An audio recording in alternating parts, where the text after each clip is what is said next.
Hi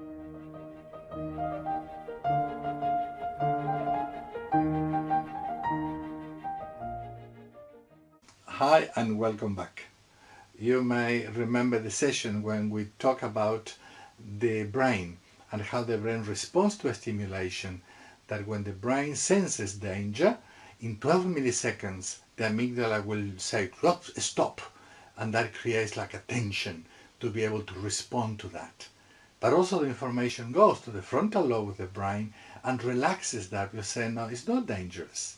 Or this is dangerous, but I can do something about it. I can control it. And in that case, that relaxes that situation.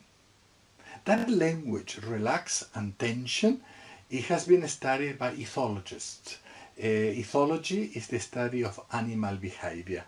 And I'm going to share with you a very interesting experiment that I learned a lot from that, and I have it in my mind very often when I feel that I am in a dead-end place and the conflict, and when I feel that I don't know what to do.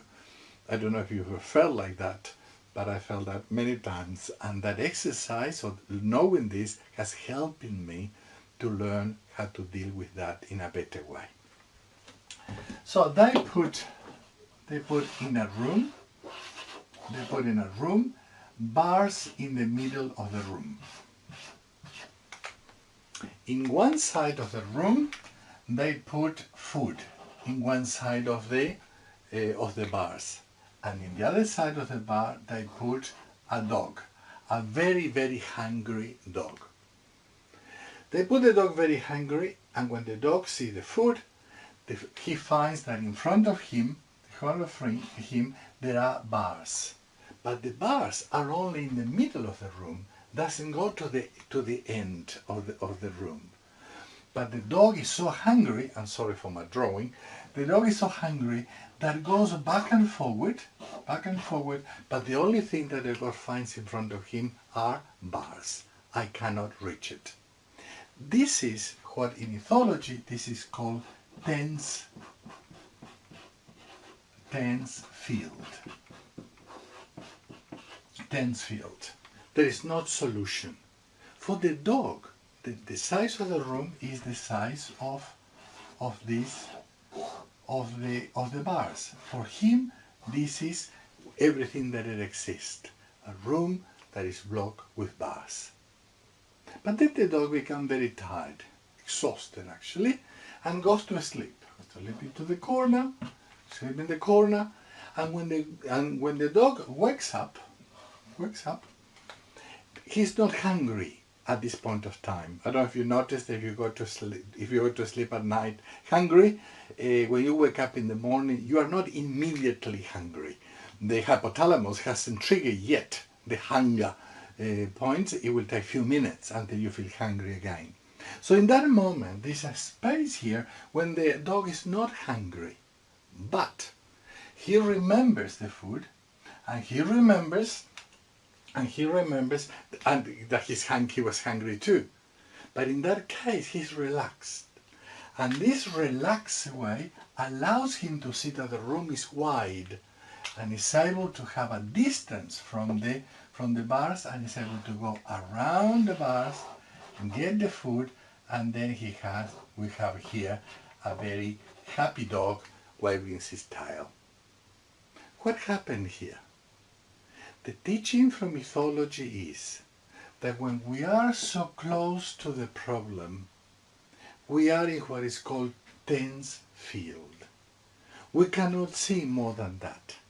This is what they use in hunting.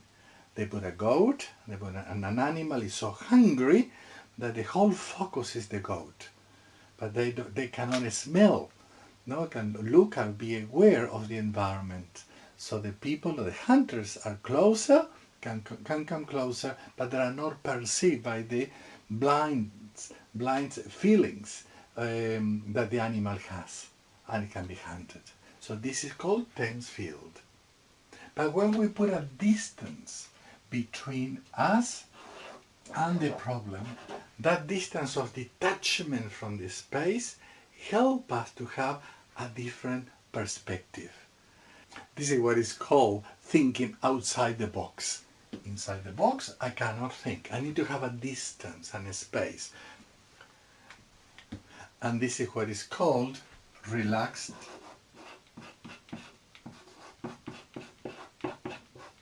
field. What do we learn with this?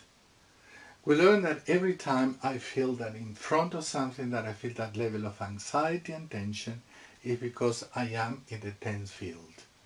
It's very unlikely that I will find a solution in that place. I need to have a space. I need to take distance from that situation and have a different perspective. And that is to relax the field. This is very easy for me to say that.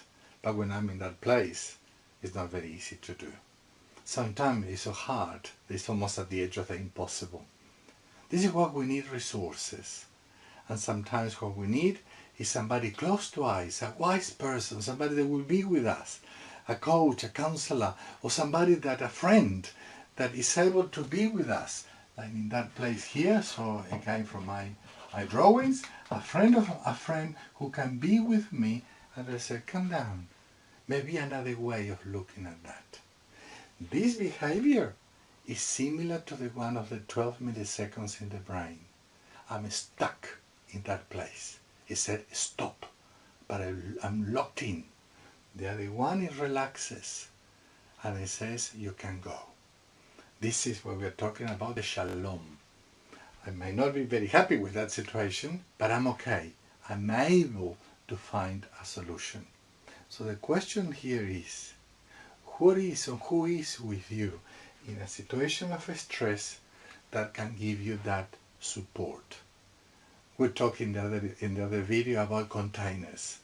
This is also a place where I can go to a place of faith and I can relax. It is okay. I don't like the situation, but it is okay. It will be okay. And this is a way to relax the system. Many people do that through meditation, through contemplation, through prayer, through reading something that is important to them, and many through music or art, to go to a place that allows me to detach from that hooked, that I'm hooked in here, to detach and look at that from a different angle. What are the resources you have to be able to relax the field and find alternative ways to be able to achieve what is necessary for you?